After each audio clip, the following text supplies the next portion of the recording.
As a responsible person with growing concerns for your privacy and personal liberty, you want to know where we're headed and what you can do about it.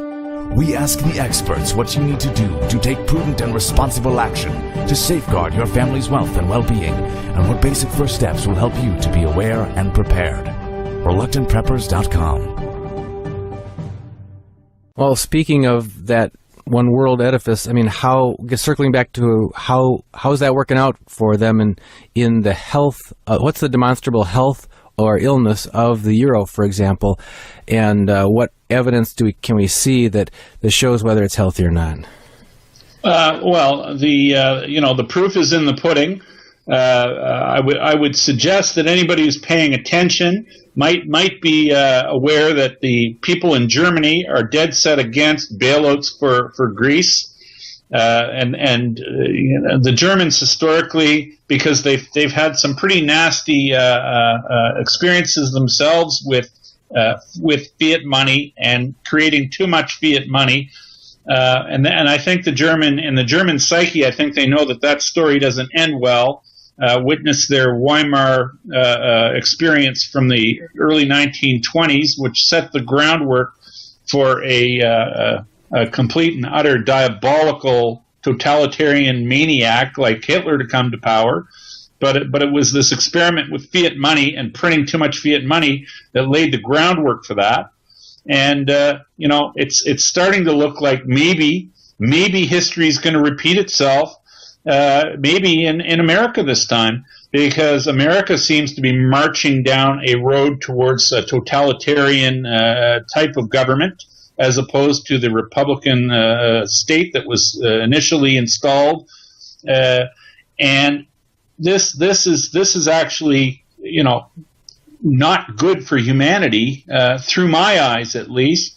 So to sum up, I'd say, how's it going for these globalists in their pursuit towards a one world edifice? Not so good, especially not for humanity. So what do you see in the euro that we should be looking to if we're concerned about the long-term health of the dollar, for example? What do we see in the euro that's tipping us off to having that is showing concerns? Well, I mean, the path. Listen, as the euro goes, so goes the dollar. The euro is a fiat currency, which is nothing more than a derivative of the U.S. dollar. But as is, all currencies are nothing more than derivatives of the U.S. dollar, because all currencies are only expressed in terms of dollars. When you talk the euro, you're talking about a rate of exchange between it and the dollar. When you talk about the Canadian dollar, you're talking about a rate of exchange between it and the dollar. When you talk about gold, you're even talking about a rate of exchange between gold and the dollar. And from that standpoint, the world has never been on a system of pure fiat money as a world's reserve currency, and where no currency in the world was actually backed by gold. And so this has been the case now in our world since 1971, when President Nixon closed the gold window, and the lifespan of pure fiat currencies is generally historically been deemed to be somewhere in the 35-year lifespan range. And 35 on to 71 gives you 2006. And isn't it interesting how we had a great deal of financial calamity back in 2006? And given a lot of hocus pocus and a lot of fraudulent dealings behind the black curtain with derivatives, the current financial system, dollarized system, might very well and should have fallen then, but it was kept alive through accounting trickery. It was kept alive through massive interventions and undisclosed interventions by central banking authorities and the U.S. Treasury that are almost unthinkable and unprecedented, in the history of humanity. So, we have an old and dying system, Dunnigan, and the system wanted to die already a few times over, but it wasn't allowed to. And I like to reference this point, especially to the people that are so married and committed to their charts. And they tell us how charting is going to do a great job at telling us what the future holds for us. Well, if chartists were honest with themselves, I think they'd even maybe agree, if they knew how to chart it the right way, that the dollar probably should have died some time ago, according to the charts. But lo and behold, the dollar did not die. And the reason the dollar did not die, Dunnigan, is because we have a thing called surreptitious interventions in markets. Our capital markets have become a sick joke. And when you're doing hocus pocus on a grand scale, you can make things stretch out or go longer than they otherwise would. And this to my thinking renders technical analysis absolutely and utterly useless, because the inputs that are going into everybody's technical analysis models are nothing but fraudulently derived numbers and economic data. Garbage in, garbage out. The model doesn't work anymore.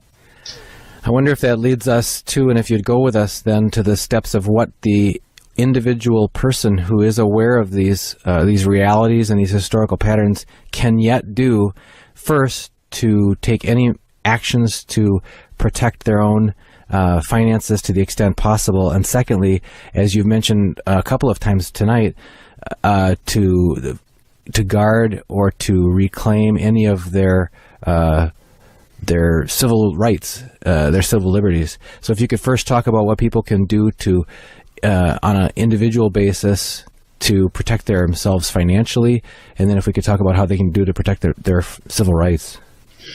Well, protecting one's total self involves a lot more than simply buying, because I'm a big advocate of this, buying physical precious metal. My preferred method would be to own some coins, gold or silver coins, as a hedge or an insurance policy on your financial net worth. But it goes deeper than that, because I think you want to get your spiritual house in order, because I think that there will come a day when we will have paradigm shift type change, where we will wake up one morning and the world will forever be different. And if you don't have your spiritual house in order, dealing with that might be very difficult for a lot of people. And then from a physical standpoint, let's just give a shout out to the name of your site, The Reluctant Prepper. People have been reluctant to be prepared in the recent past, because there's been a huge push on by these handlers or the keepers of the New World Order to demonize and to debase or try to make people that want to be prepared, that want to do the right thing, that want to act responsible. And there's been a huge movement on to make them, look like silly UFO chasers or tinfoil hat wearers. You're subject to ridicule if you don't basically capitulate and sign on to the system for absolutely. But that's the big power that the New World Order or this globalist movement has, is that it ridicules anybody who stands in its way or anybody who has anything negative to say about it. But it's pretty prudent thinking when you know you've got severe weather coming, that you lay in some provisions and you position yourself for the aftermath, to weather the storm and to endure the aftermath, to get a new start. And from that standpoint, financial health, and then your provisions, your food. And I'll tell you something, Dunnigan, I'm not an advocate I'm not a fan of guns, but I'm also not a believer in disarming Americans for the reasons that the mainstream is trying to use or insinuate why guns need to be taken away. Guns do not kill people. And to touch on something that's been in the news recently, these mass shootings that tend to occur from time to time, more so in your country maybe than in Canada, but we have ours here too. They always tend to happen with somebody who's on psychotropic drugs, mind-altering drugs, and isn't it amazing that whenever we hear about one of these incidents, there's always a rush to say that we need more gun control to prevent this from happening, and yet nobody from officialdom has anything to say about the reckless prescribing and the inherent danger in the widespread use of these mind-altering drugs, these psychotropic drugs, which are handed out like candy on Halloween. It seems to me to almost anybody who complains of a bellyache, and this is really maybe the real crime that should be and the real injustice that should be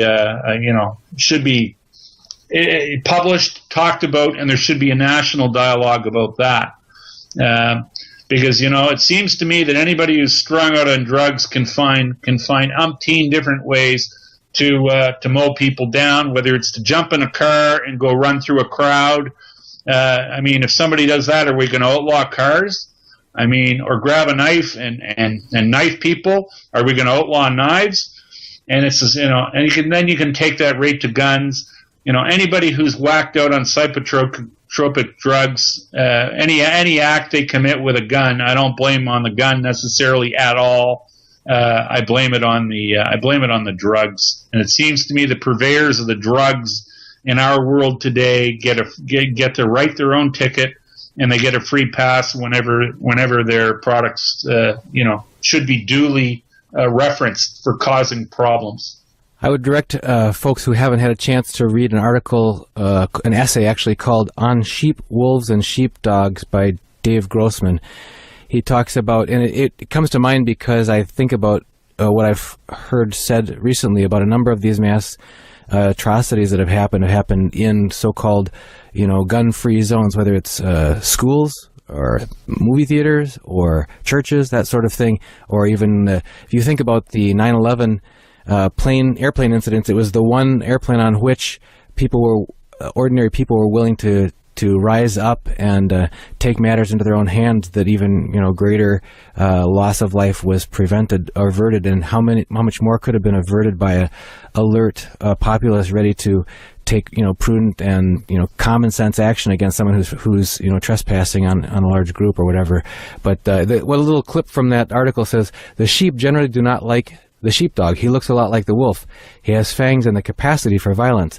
The difference, though, is, and he goes on to talk about the sense of responsibility and the burden of responsibility that is on the person who takes the role of the sheepdog, and instead of insisting on being disarmed like the sheep. So it's good reading. It was recommended in a concealed carry class. I appreciated the chance to read that. I wonder if you could let people know, Rob, your work is extensive. You've got a deep background in precious metals, as you alluded to. If they want to find out more about your writings, and you've got extensive approach on different current topics, where can they find more about you? You can find me on the web at kirbyanalytics.com, Dunnigan. And what's available for folks who visit kirbyanalytics.com? Well, there's quite a bit of an archive of material, and frankly, Dunnigan, it seems to me a lot of the material that I've written in the past is maybe more relevant and more, it seems more prescient today than when it was written. Some of it years ago. History's proving you right more and more each day. I'm sorry to say, I really am. Well, we're glad that you're on the side of liberty and on the side of truth, Rob, and we'd love to have you back again with us here on Reluctant Prep.